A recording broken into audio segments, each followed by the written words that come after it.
Assalamualaikum warahmatullahi wabarakatuh. Sebelum saya akan membahas tentang Rasul Utsmani, sebaiknya saya akan memperkenalkan diri terlebih dahulu. Perkenalkan, nama saya Fajrin Aulia dengan NIM 062. Di sini saya akan memenuhi tugas video yang telah Ibu Fatia berikan, yaitu pengampu ulumul Quran yang akan menjelaskan tentang Rasul Utsmani. Baik, pengertian Rasul Utsmani itu kaidah atau tata cara penulisan Al-Quran ditetapkan pada masa kekhalifahan Utsman bin Affan. Jadi Rasul Utsmani ini adalah kaidah atau tata cara penulisan Al-Quran. Kenapa dinamain Rasul Utsmani? Karena Rasul Utsmani ini ditetapkan pada masa kekhalifahan Sayyidina Utsman. Begitu. Kemudian nama Rasul Utsmani itu diambil dari nama mushaf, yang mana mushaf itu dibukukan oleh masa sahabat yang dipimpin Zaid bin Sabit. Jadi pada masa itu kan Al-Quran itu bercerai-berai, ada di mana-mana, ada di daunan, ada di batu, ada di tulang unta. Lah itu sahabat ini bersepakat untuk menyatukan, jadi untuk membukukan Al-Quran itu. Ketika sudah dibukukan dan dinamakan dengan Mushaf Utsmani, sehingga adanya kaidah Rasul Utsmani ini itu diambil dari nama mushaf tersebut, begitu. Kemudian karakteristik Rasul Utsmani itu ada 3. Ya sebenarnya banyak, tapi yang maklum dan yang sering kita jumpai itu ada 3. Awalnya Rasul Utsmani ini tidak berharokat, juga tidak bertitik, dan tidak bertanda baca. Jadi bisa dibayangkan ya, apabila tidak ada Rasul Utsmani yang sekarang ini, bagaimana kita bisa membaca Al-Quran yang tidak berharokat, tidak ada titiknya, dan tidak ada tanda bacanya. Bahkan di zaman sekarang aja yang emang ada harokatnya, ada titiknya, ada tanda bacanya, itu umat Islam ini jarang membaca, apalagi kalau tidak ada tanda-tanda tadi itu. Oke. Kemudian perbedaan Rasul Utsmani dengan Imla'i. Ini beda ya, kalian harus mengetahuinya. Rasul Utsmani ini adalah kaidah tata cara penulisan. Sedangkan Imla'i iya sama kaidah-kaidah juga, sama tata penulisan juga, tapi standar penulisannya itu standar Arab pada umumnya, sehingga ketika tidak mengikuti aturan tata bahasa, tidak mengikuti aturan ejaan konvensional, itu kadang tidak apa-apa gitu. Kalau Imla'i, kalau Rasul Utsmani itu ulama sepakat bahwasanya Rasul Utsmani ini sering digunakan sakral, jadi tidak mengikuti aturan, itu tidak bisa. Begitu sangat pentingnya Rasul Utsmani. Jadi tidak bisa ya kita mengubah-ubah ketika ingin menyalin Al-Quran, kita diubah-ubah titiknya, yang awalnya ba kita ubah menjadi sa, itu tidak bisa. Harus sama seperti kaidah Rasul Utsmani. Atau ya nanti kita akan menjelaskan di video selanjutnya, oke? Baik, di sini seperti yang saya jelaskan tadi, saya akan bantu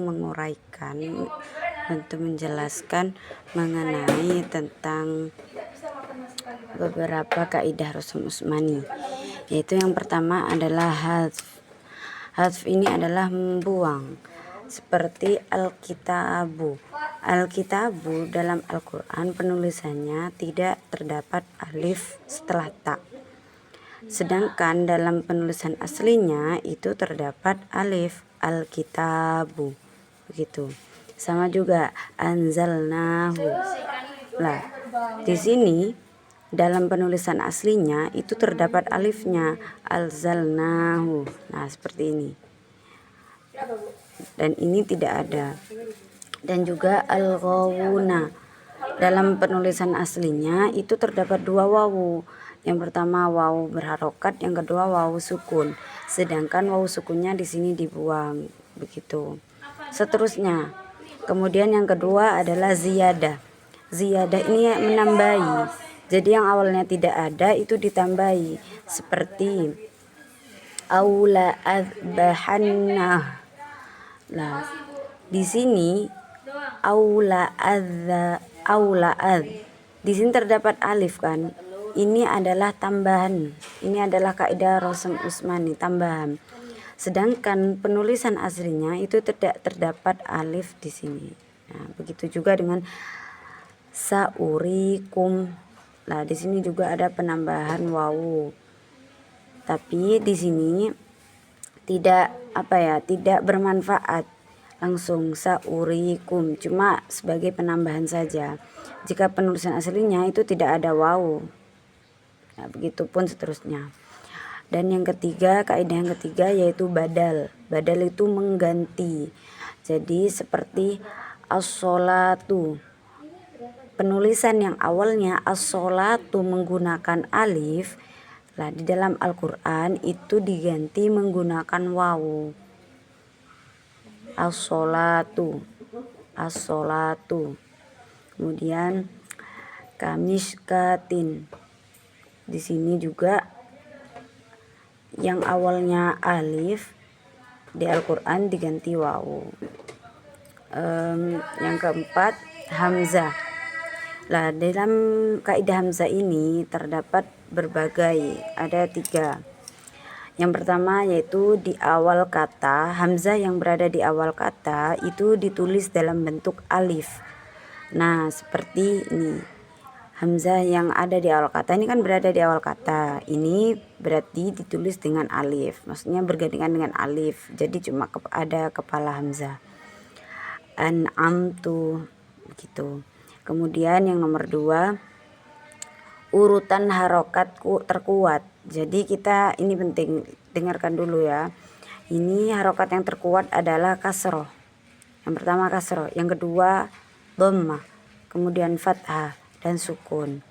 Lah, kapan kita bisa menulis hamzah itu dengan alif wawu ya? Yaitu ketika sebelum hamzah berharokat fathah, maka itu ditulis alif. Dan ketika sebelum hamzah berharokat dhammah, maka hamzah ditulis wawu. Ketika sebelum hamzah berharokat kasroh, maka hamzah ditulis ya. Nah, untuk urutan terkuat ini seperti misal sa'alu. Lah, hamzah di sini harokatnya fathah dan huruf sebelumnya fathah, maka ini ditulis alif. Betul. Lah, di sini su'ila. Lah, kok bisa hamzah di sini tidak ditulis dhammah padahal huruf sebelumnya adalah wawu? Karena wawu dan dhammah karena dhammah dan kasroh itu lebih kuat kasroh. Jadi hamzah ini ditulis ya saja, gitu. Su'alun ini juga. Kenapa hamzah tidak ditulis? Oh ya, ini sudah betul. Su'alun ini dia tulis wawu karena harokat sebelumnya adalah dhammah. Dan seterusnya. Lah, hamzah yang berada di akhir tergantung harokat sebelumnya. Hamzah yang berada di akhir kalimat, akhir ayat itu tergantung harokat sebelumnya. Seperti qoro'a. Harokat sebelum hamzah adalah fathah, maka ini ditulis alif. Batiun. Lah, harokat sebelum hamzah itu kasroh, maka hamzah ditulis ya sama seperti ini dah. Kemudian tapi dalam Al-Qur'an ada juga yang tidak sesuai dengan ini. Ya, itu ada juga. Saya ambil satu contoh saja yang berada di Al-Ma'arij. Tu'wi. Lah, tu'wi. Di sini hamzah. Seharusnya huruf sebelumnya kan ini wawu. Seharusnya hamzah ini ditulis seperti ini. Tapi dalam Al-Qur'an itu tidak ditulis seperti ini. Baik. Kemudian yang kelima yaitu fasol dan wasol. Kata yang terdapat 2 qiraat. Lah, fasl dan wasl ini adalah pemisah atau penggabungan, seperti Allah. Nah, Allah ini dalam Al-Quran kadang dipisah menjadi anla, kadang digabung menjadi Allah. Amma, lah ini amma ini kadang tulisannya anma, kadang langsung amma, begitu kan seterusnya. Dan yang keenam adalah ma fihi qiraatani. Lah ini satu tulisan tapi dua bacaan, seperti dalam surat Al-Fatihah yaitu maliki. Lah maliki ini terdapat dua bacaan. Kadang emaknya tuh panjang, ada yang pendek juga. Tapi dalam Al-Quran itu ditulis seperti ini. Tidak panjang dikasih alif, melainkan dikasih harokat panjang, maliki begitu. Tapi ada juga ulama yang berpendapat maliki begitu. Terus ini juga asyirata, lah syirata ini juga pakai shot karena lebih banyak yang diikuti dengan menggunakan shot, maka di Al-Quran itu juga ditulis menggunakan shot. Tapi ada juga ulama yang menggunakan sin, jadi siroto bukan siroto. Ada juga bahkan yang menggunakan za, yaitu ziroto begitu. Terus ini juga wayab sutu. Nah ini di sini ini terdapat dua perbedaan. Ada yang mengatakan wayab sutu pakai shot, ada yang menggunakan wayab sutu. Kalau Imam Hafiz itu menggunakan sin, tapi karena lumrahnya banyak menggunakan shot, akhirnya dalam Al-Quran itu ditulis menggunakan shot. Seperti itu. Jadi cukup sekian penjelasan dari saya. Memang mungkin banyak kurangnya ya, banyak yang tidak paham juga apa yang telah saya jelaskan. Tetapi semoga saja dari banyaknya kekeliruan atau ketidakjelasan dalam mengungkapkan itu lebih banyak lagi hal-hal yang bisa kalian dapat. Seperti yang saya ajarkan tadi mengenai tentang pengertian, mengenai tentang perbedaan Rasul Usmani dan Imla'i.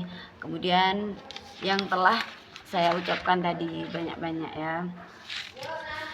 Karena tujuan Rasul Usmani sendiri itu yaitu tujuan paling utamanya itu menjaga keaslian mushaf.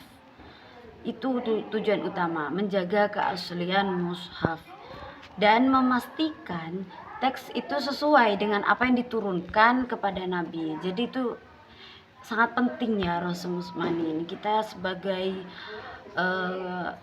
orang Islam harus mengetahui lah, minimal itu tahu tentang Rasul Usmani, itu minimal kalian udah mengerti.